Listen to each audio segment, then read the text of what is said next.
What if the clique that you'd kill to be in demanded just that? Published in 2019 and written by Mona Awad, Bunny is a fiction story that could be categorized as horror, but I think if you're a big horror reader, you might view it more as a thriller. And if you only read literary fiction, you'd probably consider this a horror. This book is like a dark and twisted spiritual successor to movies like Heathers and Mean Girls, and the book that Mean Girls is loosely based on, Queen Bees and Wannabes by Rosalind Wiseman. And that's not me saying that. That's every single like marketing pitch for this book references either Heathers or Mean Girls. It is a book about a girl who's an outsider and a clique of pretty rich girls and the antagonism between them. That is the gimmick, is that's the setting, and then we're going to mess with that and put a novel twist on it. And this book definitely does. It is creepy and unsettling at times, and certainly nothing like the heartwarming story that is Mean Girls. This book is set at an Ivy League school somewhere in the East Coast of the United States. The author went to Brown University, so maybe the school is meant to be a loose version of Brown. I don't know. But our protagonist is in her, I believe, second year in a graduate level narrative arts program. And the majority of the book takes place over the course of the fall semester in this program. And what makes this semester so interesting is that this is the semester where our protagonist, the outsider, is going to get the opportunity to be an insider. She is in her narrative arts class is all females, and she is the only girl who isn't part of this clique, or at least what our protagonist perceives as a clique. And it does feel very cliquish because all these other girls refer to each other as Bunny. Like they say, "Hey, Bunny, how are you, Bunny? I love you, Bunny."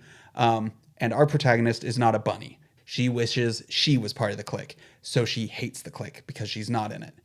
Or at least that's one reading. Another reading that's very viable is that, and the reading the protagonist would insist you have, is that these girls are shallow and dumb and obnoxious, rich, pretty girls, and she doesn't want to be one of them. She hates them for what they are, and that's why she has no interest in being part of their clique, because she doesn't like what they are. One day, our girl gets an opportunity to go to a bunny party, and maybe this is like her audition to become one of the bunnies. And slowly things spiral out of control and chaos ensues, and that is what this book is about. A friend recommended this book to me, and I'm so glad that she did, because it has some really weird and sophisticated themes. Because where Mean Girls is this cut and dry feel-good story, this book is much more psychological and a lot less cut and dry, and I couldn't even tell you what the message is, if there is one, because the whole time you don't know if our loner, our protagonist, is the victim or the bully. In my mind, the strength of this book is the author's grasp on human psychology. A core theme of this book is jealousy, and it is just palpable. The whole book oozes with jealousy, far beyond anything in Mean Girls. This book is about obsession and envy, and the way that envy leads to and maybe even becomes indistinguishable from hate.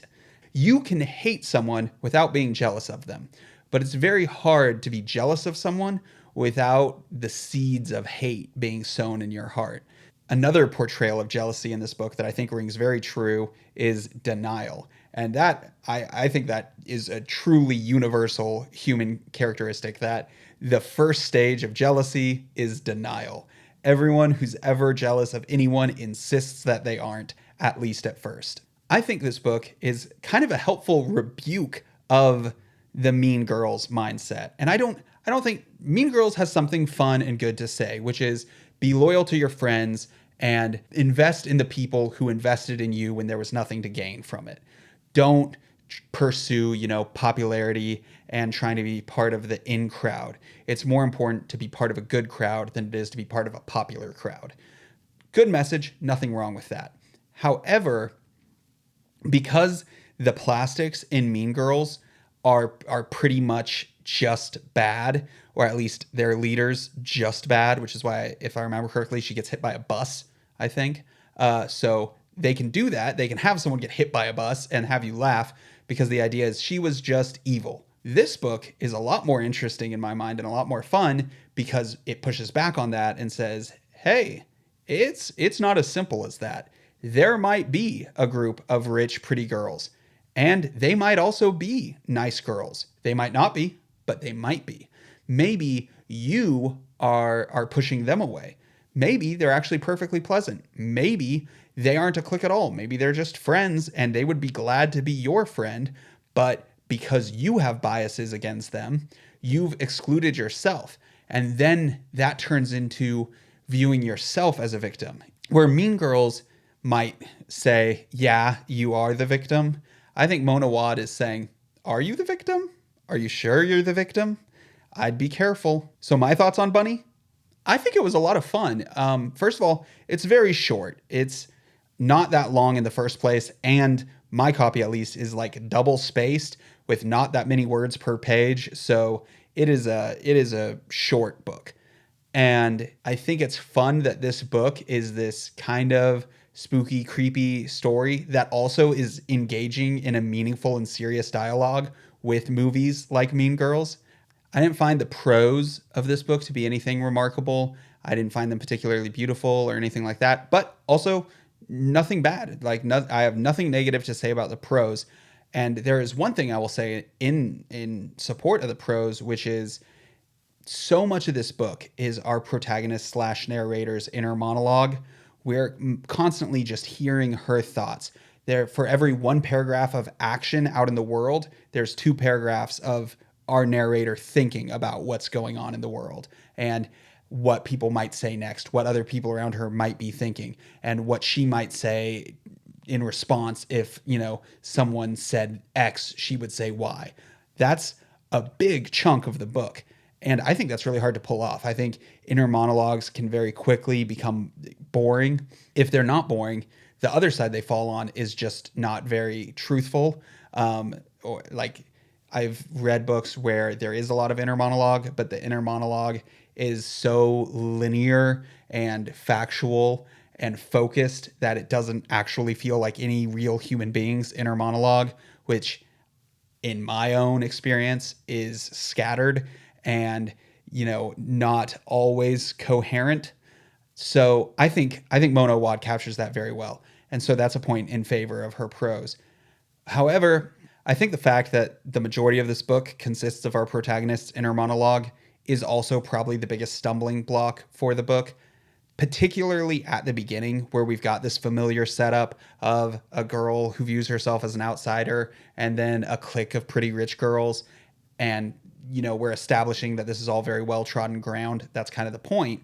But because it's such well trodden ground, and then there's so much inner monologue, there's very little happening. We're just living in this girl's head as she and analyzes and reacts to the very mundane things happening around her, the mundane things consisting of life in a graduate narrative arts program.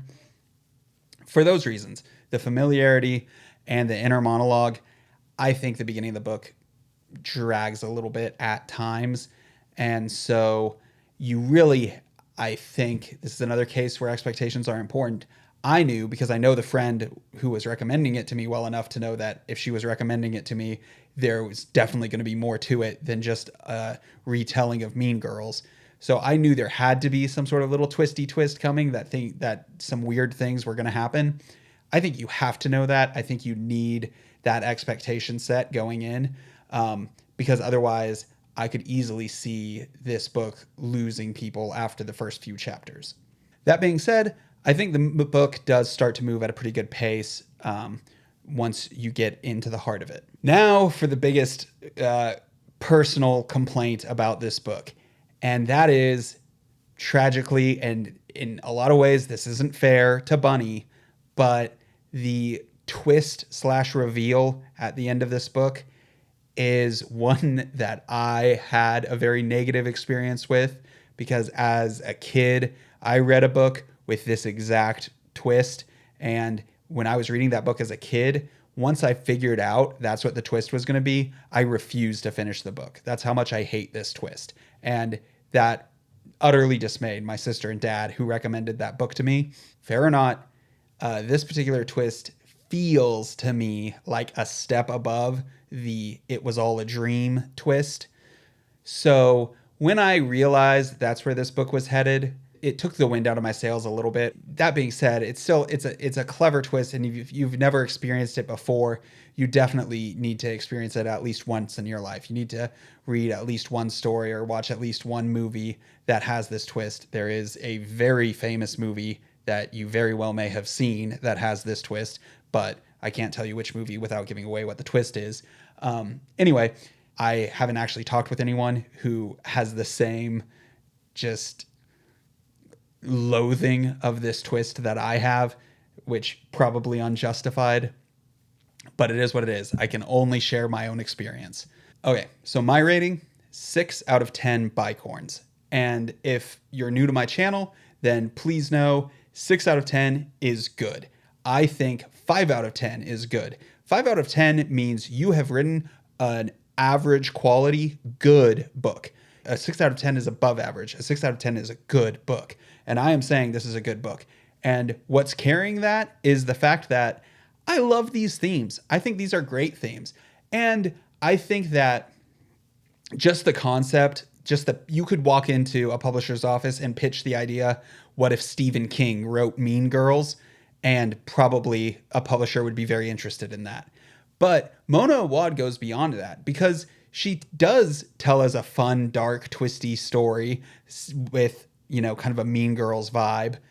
But she also actually has a lot of really insightful things to say about the importance of how we view ourselves and the importance of how we treat the people around us. And I think that makes this a really great book. At the same time, I have to ding it a little bit because I don't like this twist. So who is this book for? If you like literary fiction and you like creepy things, I think this book is right up your alley. If you are an avid reader of horror and you're looking for a big scare, this book it's not going to scratch that itch. There were times I was definitely unsettled. There were times I was reading this book late at night where if a sudden noise had occurred, I would jump for sure. Like there was, especially like at one point, I remember feeling like pretty on the edge of my seat, but it wasn't, I was not scared. The book did not scare me. And I think if you're a horror reader, it's not going to scare you, but it's unsettling and creepy, which is fun. Can't go anywhere without breaking down this cover. And honestly, I think this was almost a great cover, but it just got ruined by being way too busy.